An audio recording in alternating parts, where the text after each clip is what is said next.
I stared at my phone, reading the text for the fifth time, still not quite believing it. Sorry, Nina. The budget is tight. You'll have to hold down the fort while we're gone. Keep everything running smoothly. My thumb hovered over the screen, a dozen furious responses flooding my mind. None of them would matter. The team was already boarding their flight to Paris, a trip I had spent the last 4 months meticulously planning down to the color-coordinated folders I'd prepared for each presentation session. Through the glass walls of my office, I could see the empty desks, where just hours ago, everyone had been bustling with excitement, rolling suitcases parked beside their chairs. The champagne toast before they left still left a bitter taste in my mouth. To securing our future, Ellen had declared, raising her plastic cup while making deliberate eye contact with me. We couldn't have gotten this far without every single one of you. Every single one except me, apparently. I set my phone down and opened my laptop, clicking through to the presentation I'd finalized at 2 a.m. last night. 426 slides of market analysis, financial projections, and product roadmaps, all researched, designed, and polished by me over countless late nights and missed weekends. The investor meeting in Paris wasn't just another pitch. Bertrand Investments represented our last real shot at Series B funding. Without it, the company would start cutting more than just travel budgets in the next few months. My phone buzzed again. Another text from Mark, our CEO. Forgot to mention, can you update the Q3 projections in the main deck? Bertrand wanted more detail on user acquisition costs. I laughed, a hollow sound in the empty office. Of course, they needed me to keep working from 5,000 miles away while they enjoyed their Parisian adventure on the company dime. What was I to them, really? The convenient workhorse? The reliable background player? After 3 years of pouring everything into this company, was I still just the assistant who wasn't worth a plane ticket? How had I let myself become so invisible? Hey there, I know this might be a heavy way to start, but thanks for listening to my story. I wish I could say this was fiction or that I'm exaggerating for dramatic effect, but unfortunately, every bit of this happened. Drop a comment if you've ever been overlooked at work. There's something comforting about knowing we're not alone in these experiences. My name is Nina, and 3 years ago, I joined Visionary Tech as an executive assistant to Mark Winters, the charismatic CEO with a gift for storytelling and securing funding. The company had a promising AI analytics platform for retail businesses, but what really sold me was their culture. At least, what I thought was their culture. We're building something together, Mark had said during my interview, leaning forward with that intense focus that made everyone feel like the most important person in the room. Titles are just formalities here. We need people who can grow beyond their job descriptions. I believed him. I had just finished my MBA, but the flashier tech companies weren't impressed by my non-traditional background. 5 years as a logistics manager for a nonprofit before business school. Visionary offered lower pay, but promised equity and growth. Ground floor opportunity, they called it. Within 6 months, I had moved from basic assistant tasks to project management. By the end of my first year, I was handling client implementations and building our operational framework. My title changed to Operations Coordinator, though my salary barely budged. Once we secure serious funding, Mark would remind me during my reviews. We're all making sacrifices now for the big payoff later. The Paris trip was supposed to be that payoff moment. Bertrand Investments had responded enthusiastically to our initial pitch, and after months of back and forth, they'd invited us for final discussions before committing to a €20 million investment. I was the one who first connected with Claude Bertrand's team. During a virtual conference, I'd answered a technical question that impressed their lead analyst. When they reached out for follow-up information, I built the detailed response that led to their interest. For 4 months, I'd been their primary contact, feeding them data, answering questions, and building the relationship. You've got the magic touch with these people, Ellen, our chief marketing officer, had said 3 weeks ago. When we get to Paris, you'll need to work your charm in person. The Paris team was supposed to be Mark, Ellen, our CTO Raj, and me. I'd booked 4 airline tickets, reserved 4 hotel rooms at the Saint-Germain boutique hotel that Claude Bertrand's assistant had recommended. Then came the budget discussion. We need to trim expenses for this trip, Mark announced during our planning meeting last week. The board is watching our burn rate closely. Ellen nodded gravely. What if we cut back to 3 people? My stomach tightened. I knew what was coming. Nina, Mark turned to me, his expression a practiced blend of regret and resolution. You've done amazing work with the Bertrand team already, but for this final push, we need the executives front and center. The technical questions, the high-level strategy, that's Raj's territory. The market positioning is Ellen's domain. And you need to be there as CEO. I finished for him. Exactly, he said, looking relieved that I understood. You're the best at keeping things running here. We can't have everything falling apart while we're gone. I wanted to argue that I had built the entire presentation deck, that I knew the Bertrand team's concerns better than anyone, that I could answer technical questions that would have Raj fumbling for responses. Instead, I nodded and said, "Of course, I understand." Later that day, Ellen stopped by my desk. "I fought for you," she whispered, touching my shoulder. But Mark and Raj thought it would look more professional with just the executive team. More professional. The words stung more than the exclusion itself. I spent the next 3 days finalizing their trip details. I created personalized binders for each team member containing the presentation materials.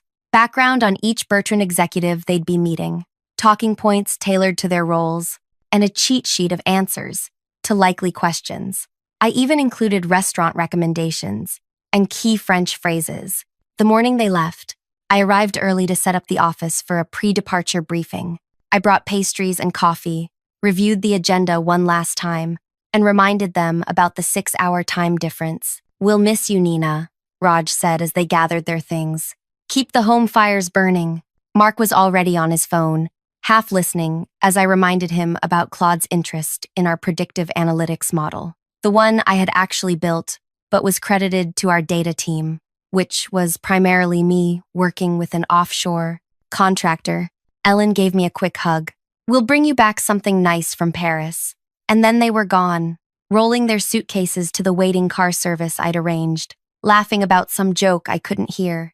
I stood in the empty office, surrounded by the remnants of the breakfast spread, feeling hollow. My phone pinged with a notification. Mark had posted on LinkedIn, "Off to Paris with the Dream Team to take Visionary to the next level. Startup life, dream big." Attached was a photo of the 3 of them at the airport lounge, champagne glasses raised. The Dream Team, without me. I closed the LinkedIn app and turned to my email. The inbox was already filling with issues only I knew how to resolve. Client questions, server alerts, the usual daily fires that I somehow always ended up handling, despite them not being in my job description. I worked through lunch, deliberately avoiding checking their flight status or thinking about them settling into their first-class seats, another detail I knew because I'd booked the tickets. Instead, I focused on a complex client implementation that had been giving us trouble, the kind of problem that would normally have been escalated to Raj, who would then quietly ask me to fix it anyway. At 6 p.m., my phone buzzed with a text from Ellen. "Landed safely. Paris is gorgeous. Hotel is perfect. You made a great choice." I stared at the message for a long moment before replying with a thumbs-up emoji. What else could I say? The office felt suffocating suddenly. I packed up my things and headed out, deciding to walk home instead of taking the subway. The summer evening was warm, the streets filled with people enjoying after-work drinks at outdoor cafes. Couples walked hand in hand, groups of friends laughed together. I felt utterly alone.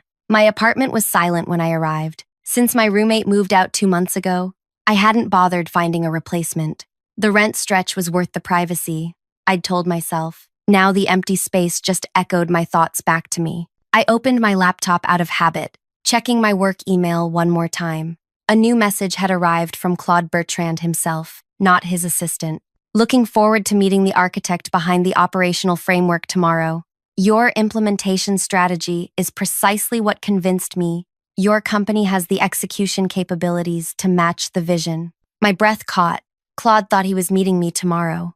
No one had told him I wouldn't be there. I stared at the message, my mind racing. Should I respond? Alert Mark? Pretend I hadn't seen it? Before I could decide, another email arrived, this one from Mark to the team, CCing me. "Final prep for tomorrow's meeting. Nina, we need the updated slides by midnight Paris, time 6 p.m. your time. Also, can you double-check that the demo environment is accessible from outside our network? Bertrand's team might want direct access. No mention of Claude's email. Either they hadn't seen it yet, or they were deliberately ignoring it. I checked the time. 7:30 p.m. I'd already missed Mark's deadline for the slides. My finger hovered over Claude's email. One reply from me could clarify everything, could reveal that the person he was expecting to meet, the architect he was impressed by, wasn't even on the trip. Or I could stay quiet, do my job, update the slides, fix the demo environment, hold down the fort, as they'd asked. Be the good, reliable Nina who never made waves. The Nina who would never be in the room where decisions happened. The Nina who would watch from 5,000 miles away as others took credit for her work. Again, I closed my eyes, feeling something shift inside me. 3 years of being overlooked, undervalued, and taken for granted crystallized into a single, clarifying moment of decision. I opened my eyes and began to type a reply to Claude Bertrand. Dear Mr. Bertrand, I began, then deleted it. Too formal. Claude, I typed instead. Thank you for your email. I'm looking forward to our meeting as well. I paused, my fingers hovering over the keyboard. This was the moment.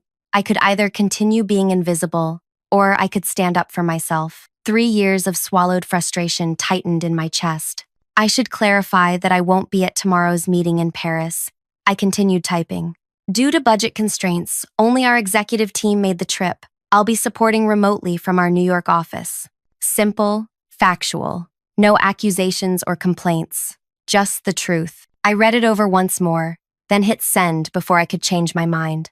Almost immediately, I felt both relief and panic. What had I just done? My phone rang 15 minutes later. Mark's name flashed on the screen. Nina. What the hell? His voice was tight, controlled anger beneath a veneer of calm. Bertrand just forwarded your email to me. He's asking why you're not here. I just told him the truth, I said, surprised at how steady my voice sounded. He seemed to be expecting me. You should have come to us first. We could have handled it. Mark's composure was cracking. Now he's questioning whether we're the right partner. I'm sorry to hear that. I wasn't sorry at all. What did you tell him? That we had to make tough budget decisions, but that you'd be available for video consultation if needed. He paused. He's not happy. He specifically mentioned your operational framework as a key reason for his interest. The one you were going to present as the company's innovation? Or were you planning to credit Raj for that too? The line went silent for a moment. That's unfair, Nina. We're a team. No one claims individual ownership of our innovations, except when it's time for promotions or raises or trips to Paris, I said quietly. Look, I don't have time for this right now. We have to salvage this situation. Mark's voice had shifted to problem-solving mode. Can you join a video call with the Bertrand team tomorrow morning? 9 a.m. Paris time. So 3 a.m. your time? 3 in the morning. Of course. I'll set my alarm, I said. Good. And Nina? Let's discuss your concerns when we get back. I think there's been a misunderstanding about your role. After he hung up, I sat motionless in my kitchen, processing what had just happened. For the first time in 3 years, I had pushed back, just barely, and already they were scrambling. What would happen if I did more than just send a simple email? My laptop pinged with a new message from Claude Bertrand. Thank you for your honesty, Nina.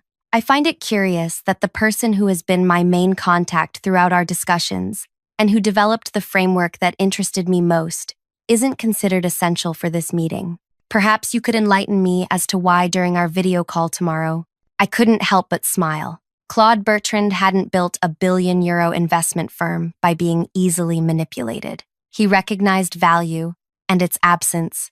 The next morning at 2:45 a.m., I made coffee and set up my laptop for the video call. I wore a crisp white button-down, professional but not trying too hard. My apartment's brick wall made for a better background than the sterile office would have. At precisely 3 a.m., the call connected. Claude's distinguished face appeared on screen, silver hair perfectly coiffed, despite the early Paris hour. Behind him sat 3 members of his team, all with tablets and notepads ready. Beside Claude, looking uncomfortable in the ornate hotel conference room, were Mark, Ellen, and Raj.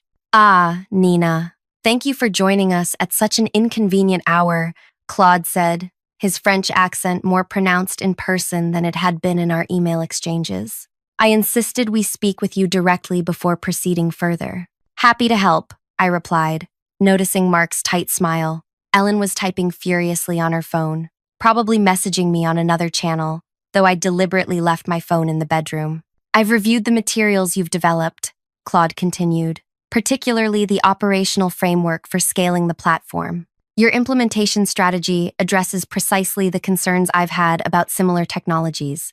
I'd like you to walk us through how you developed it.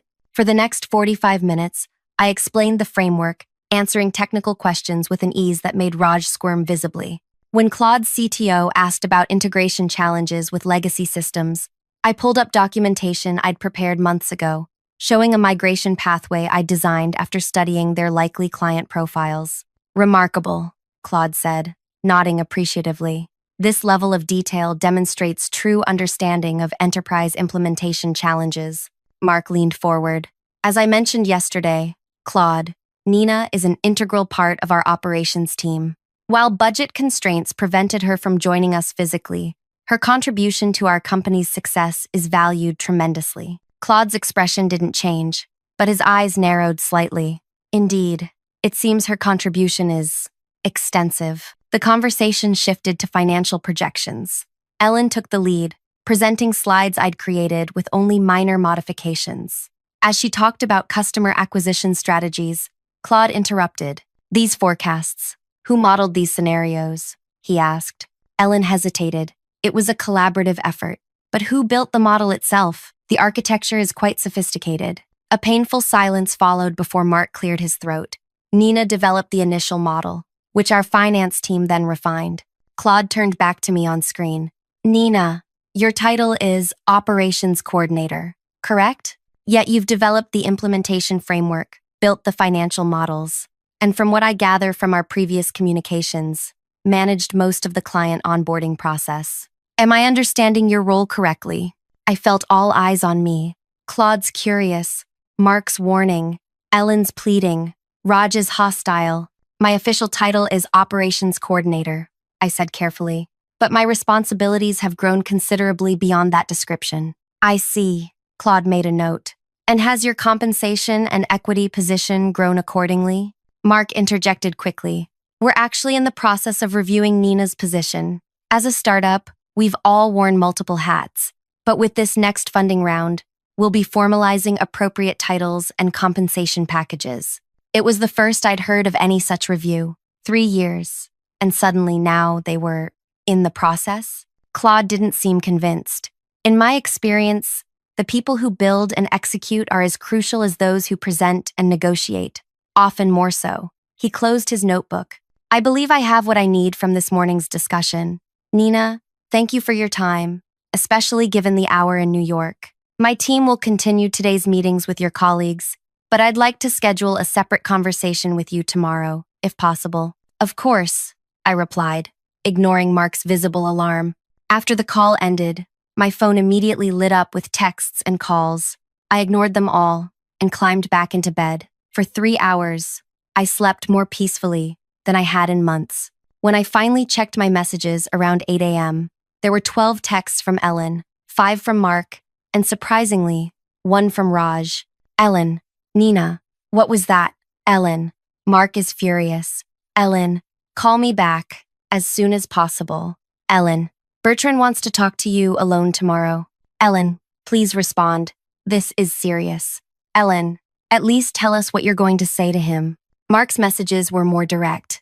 Mark, we need to talk now. Mark, you've put the entire deal at risk. Mark, this is not how team players behave. Mark, call me immediately. Raj's single message surprised me. Raj, might be time to negotiate that promotion and equity package for real. You've got leverage. Use it.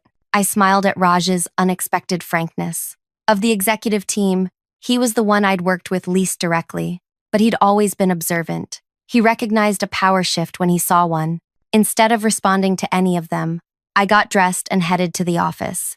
I had work to do before my conversation with Claude tomorrow, preparations that had nothing to do with saving the visionary tech deal. The office was quiet, just a few engineers in the back corner, working their usual hours. I settled at my desk and opened a document I'd started 6 months ago, but never had the courage to complete. A detailed record of every project I'd led, every system I'd built, every client I'd onboarded, and every presentation I'd created that others had delivered. For 3 years, I had told myself I was being a team player by not demanding credit. I'd convinced myself that recognition would come eventually if I just worked hard enough. But watching Mark, Ellen, and Raj squirm under Claude's questioning had awakened something in me. The pleasant, accommodating Nina who accepted crumbs of appreciation was gone. At noon, my desk phone rang, an internal call from Dina, our receptionist. "Nina, there's someone here to see you. A woman named Zoe Laurent says she's from Bertrand Investments." My heart jumped. "I'll be right out." In the reception area stood a sharply dressed woman about my age, with close-cropped hair and intelligent eyes. "Nina," she said, extending her hand. "I'm Zoe Laurent, Claude Bertrand's chief of staff. I hope you don't mind this unannounced visit." "Not at all," I replied, too surprised to say much else. "Would you like to talk in the conference room?" She glanced around the open office. "Actually, I was hoping you might join me for lunch. Claude sent me to convey some information he'd prefer to keep confidential for now." 20 minutes later, we were seated at a quiet corner table in an upscale bistro a few blocks from the office. "Claude was impressed by you," Zoe said after we'd ordered. "More specifically, he was intrigued by the discrepancy between your evident capabilities and your position at Visionary." I took a sip of water. It's not uncommon in startups. Everyone does a bit of everything. True, but not everyone builds entire operational systems while being excluded from key investor meetings. Zoe's directness was refreshing. "Claude has been doing this for 30 years. He can recognize when someone is being underutilized." She reached into her bag and slid a business card across the table. "He'd like to offer you a position at Bertrand Investments, leading our portfolio operations team. The role would involve working directly with our investment companies to implement exactly the kind of frameworks you've developed at Visionary." I stared at the card. "I don't understand. You're still considering investing in Visionary, aren't you?" Zoe's smile was diplomatic. "That conversation is ongoing. But regardless of that decision, Claude recognizes talent when he sees it. The offer stands independently." My mind raced. "What about tomorrow's call? Claude still wants to speak with me?" "Absolutely. But he wanted you to have this information beforehand, so you can make your own decisions about your future with complete information." She paused. "Your current CEO seems protective of his position. Claude thought you should know that your options extend beyond Visionary tech." The rest of lunch passed in a blur as Zoe outlined the details of the position. The salary, nearly triple what I was making. The equity package, the relocation assistance to Paris if I wanted it. By the time we finished dessert, my world had completely shifted on its axis. As we stood to leave, Zoe handed me another envelope. "One more thing. Claude wanted you to have this before your meeting tomorrow. It's information about Visionary's previous funding attempts that you may find illuminating." Back at the office, I locked myself in the small conference room and opened the envelope. Inside was a detailed report on Visionary Tech's fundraising history, including 3 previous attempts at Series B funding that Mark had never mentioned to the team. Each attempt had failed for the same reason. Investors didn't believe the leadership team had the operational capability to scale the business. Until Bertrand had seen my framework. My phone buzzed again. "Ellen, calling for the 5th time today." This time, I answered. "Nina, thank God. We've been trying to reach you all day," she said, voice tight with stress. "Mark wants to prep you for tomorrow's call with Bertrand. We need to make sure we're all aligned on messaging." "Actually, Ellen," I said, a strange calm settling over me, "I think I'll handle the call my own way. By the way, how was your tour of the Louvre this afternoon? I hear the Mona Lisa is smaller than most people expect." The silence on the other end was deafening. "How did you—" "I planned your trip, remember? Every detail, down to the museum tickets." I gathered the papers Zoe had given me. "I should go. I have a lot to prepare before tomorrow's call." "Nina, wait." I hung up, a smile spreading across my face as I imagined the panic in their hotel room right now. For 3 years, I'd been invisible, overlooked, taken for granted. But after tomorrow's call with Claude Bertrand, they would never make that mistake again. Neither would I. I slept surprisingly well that night.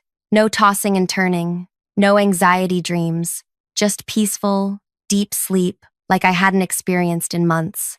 I woke before my alarm, made a strong cup of coffee, and dressed carefully in a navy blue blouse that always made me feel confident. Today wouldn't be about begging for recognition or proving my worth. Today would be about choices. Mine. For once, an hour before my scheduled call with Claude, my phone lit up with a text from Mark. Mark, just checking. You're prepared for the Bertrand call. Key talking points. 1. You're integral to our team. 2. Your role is evolving with the company's growth. 3. You're excited about the future direction. Stick to these points. Company's future depends on this. I didn't respond. Instead, I opened my laptop and reviewed the documents Zoe had given me one more time. The evidence was clear. Visionary had been rejected by 3 major investors, specifically because they doubted the leadership team's ability to execute. One investor's internal memo was particularly damning. Impressive technology, but leadership lacks operational discipline. No clear scaling strategy. My framework, the one I'd developed nights and weekends, had been the missing piece. The piece that finally got Claude Bertrand interested. At exactly 9 a.m. New York time, 3 p.m. in Paris, my screen lit up with the incoming video call. I took a deep breath and clicked accept. Claude Bertrand appeared, alone this time, sitting in what looked like his private office rather than the hotel conference room. Nina, thank you for making time, he said, his expression warm but evaluating. I trust Zoe found you yesterday? She did, I replied. Thank you for sending her. He nodded. I've been in this business for 3 decades. I've learned to recognize when there's a disconnect between a company's presented face and its actual engine. He leaned forward slightly. Tell me, why have you stayed at Visionary for 3 years in a position so clearly beneath your capabilities? The question was direct, almost blunt, but his tone held genuine curiosity rather than judgment. I believed in what we were building, I said honestly, and I was promised growth, equity, advancement, recognition, the startup story. Ah, the startup story, Claude echoed with a small smile. Work impossible hours for insufficient compensation now, for the promise of wealth and recognition later. Sometimes that story comes true. Often, it does not. I'm realizing that now. Claude studied me for a moment. Zoe explained, our offer? She did. And your thoughts? I took a careful breath. It's extremely generous, and I'm honored. But before I make any decisions, I'd like to understand your intentions regarding Visionary. Claude sat back, looking pleased with the question. Direct. Good.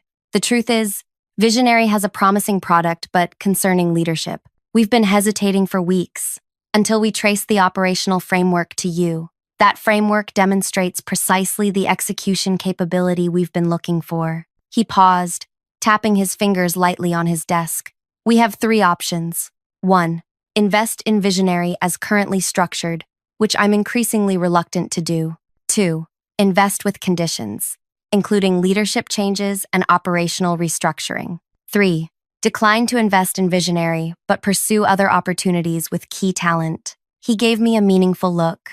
Including me, I said. Precisely. And if I were to accept your offer, then option 3 becomes more likely, though not guaranteed. Other factors are in play.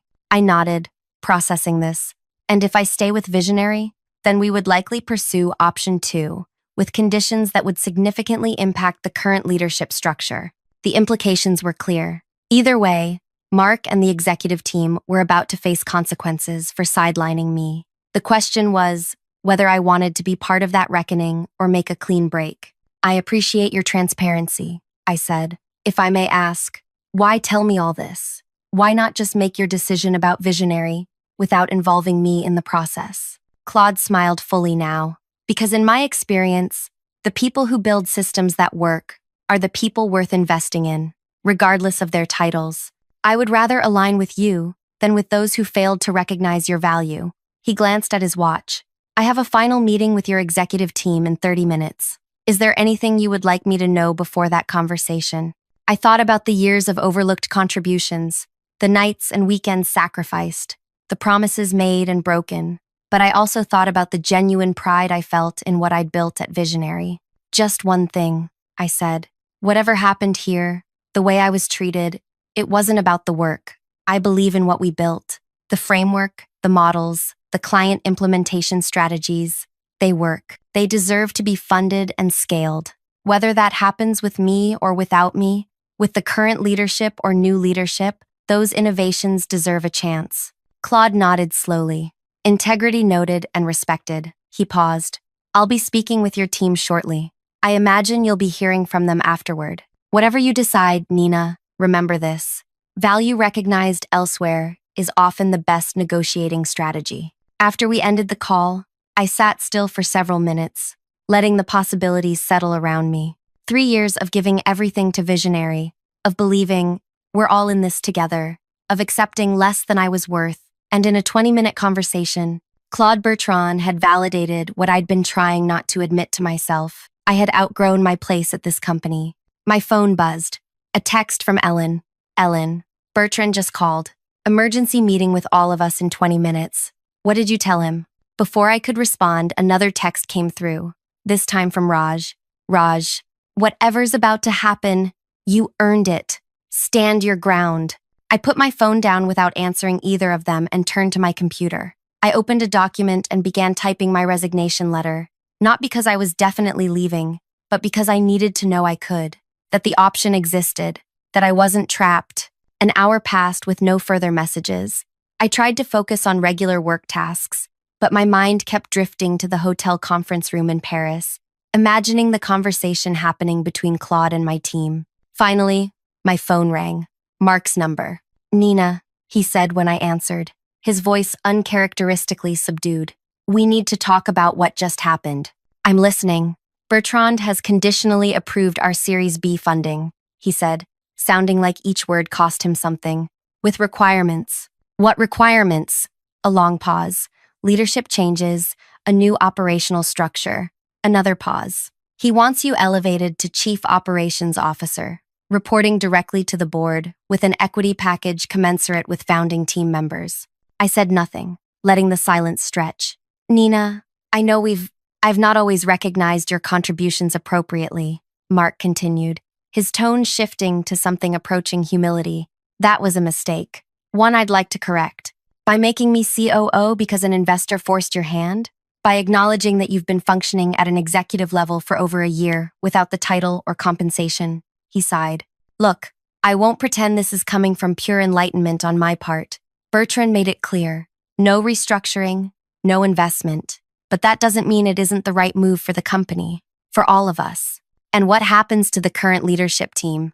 I remain CEO, but with a 6-month probationary period under board review. Ellen keeps her CMO role. Raj, he hesitated. Raj is returning to his previous company. Bertrand didn't think his technical leadership was strong enough. Poor Raj. Though of the 3 executives, he'd been the only one to recognize the shifting power dynamic and encourage me to use my leverage. When are you coming back from Paris? I asked. Tomorrow. Bertrand's legal team is drafting the term sheet now. We need to move quickly. He paused. Nina, I need to know if you're staying. If you'll accept the COO role. I'll let you know my decision when you return, I said. We should discuss this in person, don't you think? After hanging up, I opened my desk drawer and took out the small notebook where I'd been keeping track of my accomplishments, contributions, and ideas that had been claimed by others. For 3 years, it had been my private record, evidence I'd collected but never used, proof I'd gathered but never presented. I wouldn't need it anymore. Whatever I decided, that chapter was closed. The next morning, I arrived at the office early and set up the conference room. I arranged 3 folders on the table, one each for Mark, Ellen, and the board representative who would be joining by video. When they arrived, looking jet-lagged and apprehensive, I was already seated at the head of the table. Thank you all for coming, I began, as though I had always run these meetings. I've prepared documentation of the operational restructuring that would accompany my acceptance of the COO position. Mark and Ellen exchanged glances but said nothing as they took their seats. You'll find a detailed transition plan, reporting structure changes, and equity distribution requirements. I've also included development paths for key staff who have been similarly overlooked. I gestured to the folders. Everything is outlined clearly. Ellen opened her folder first, scanning the contents with widening eyes. This is comprehensive. I've had 3 years to think about what this company needs operationally, I said. The only difference is now people are listening. Mark thumbed through his copy. And if we agree to these terms, then I accept the COO position and we move forward together. Visionary gets its funding, the product gets the support it needs to scale, and we all benefit. And if we don't agree? Ellen asked quietly. I smiled. Then I take Claude Bertrand's offer to join Bertrand Investments, where I'd be working with their portfolio companies to implement operational frameworks, including potentially oversight of whatever investment they ultimately make in Visionary. The room fell silent as the implication settled. You'd be our boss either way, Mark said finally, a note of resignation in his voice. Not your boss, I corrected. Your partner, which is all I ever wanted to be. 2 months later, I stood at the podium at our all-hands meeting, presenting the new operational structure that had already increased our efficiency by 32%.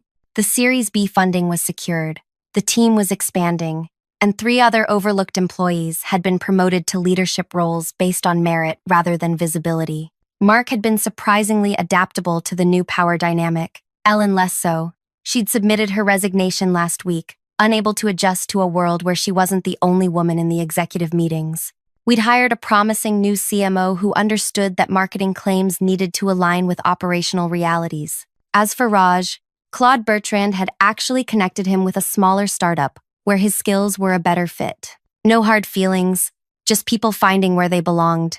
After the presentation, I returned to my new office, still modest, but with a door and a window this time. On my desk sat a small package wrapped in elegant paper. The card read, "To partnerships based on recognized value, CB." Inside was a beautiful Mont Blanc pen and a note that simply said, "The best revenge is not just success, but success that transforms the landscape for everyone." He was right.